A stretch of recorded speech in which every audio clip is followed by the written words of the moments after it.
Tamil Junior, November 1975. Get ready. 10 seconds. 5 seconds. Start.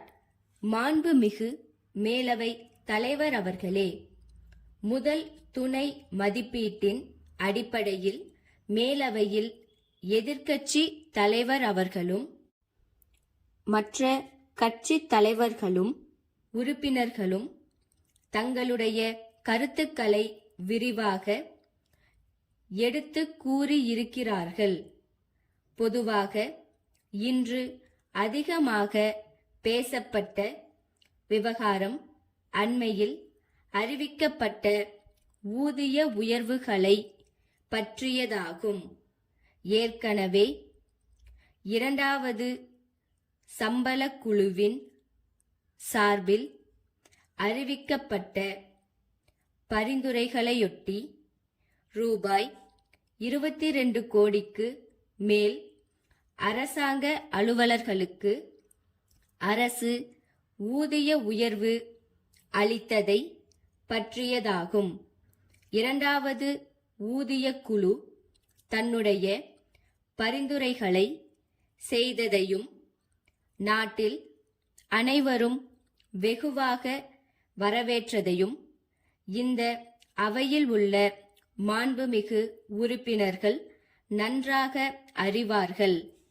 அதன் பிறகு சில முரண்பாடுகள் இருக்கின்றன என்றாலும் எடுத்து சொல்லப்பட்ட சில கிளர்ச்சிகள் உருவாகி அதன் தொடர்பாக தனிநபர் குழு ஒன்று அமைக்கப்பட்டு அந்த குழுவின் அறிக்கைகளும் பரிந்துரைகளும் அரசுக்கு தரப்பட்டு அரசாங்கத்தின் சார்பில் அந்த பரிந்துரைகளின் அடிப்படையில் பல்வேறு அலுவலர் சங்கங்களும் அளித்துள்ள மனுக்கள், கோரிக்கைகள் ஆகியவற்றின் அடிப்படையிலும் சில ஊதிய உயர்வுகளை இந்த அவையில் அறிவித்திருக்கின்றேன்.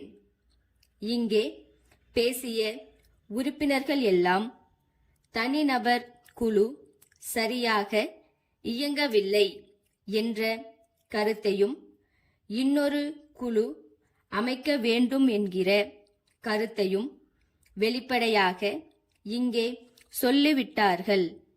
இன்னும் சொல்லப்போனால் முரண்பாடுகள் இருக்கின்றனவா என்று ஆராய்ந்த கட்டத்தில் தனிநபர் குழு பல்வேறு பிரச்சனைகளில் அலுவலர்கள் கோரிக்கைகளில் முரண்பாடுகள் இல்லை என்று அறிவித்தவைகளில் கூட அரசாங்கம் வலிய முன்வந்து முரண்பாடுகள் இல்லாவிட்டாலும் ஏற்கனவே அந்த பகுதியில் அரசு அலுவலர்களுக்கு அரசு சார்பாக அறிவித்திருக்கின்ற உறுதிமொழிகளை நிறைவேற்ற வேண்டும் என்ற நல்லெண்ணத்தின் அடிப்படையில் ஊதிய உயர்வுகள் இங்கே அறிவிக்கப்பட்டிருக்கின்றன.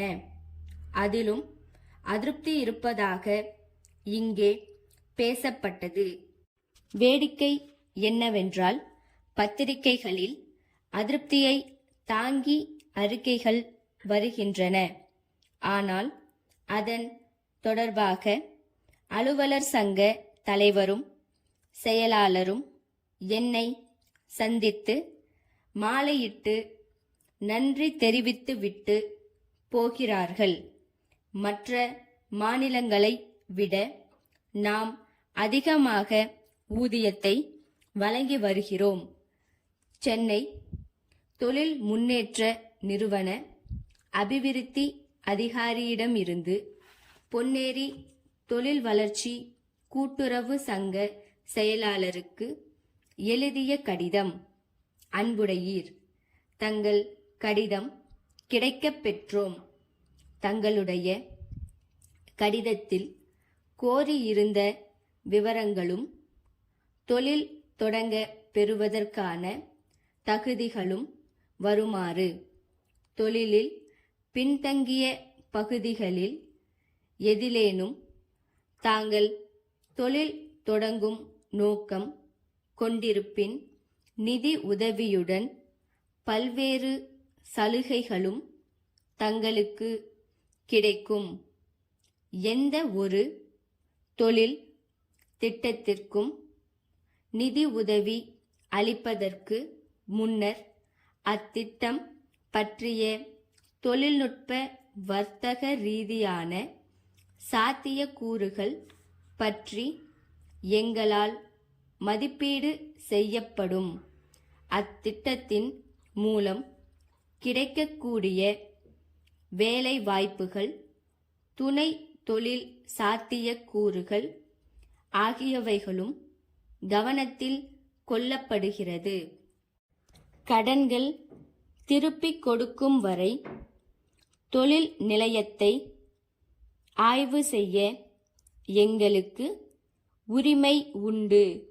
தங்கள் நம்பிக்கையுள்ள ஸ்டாப்.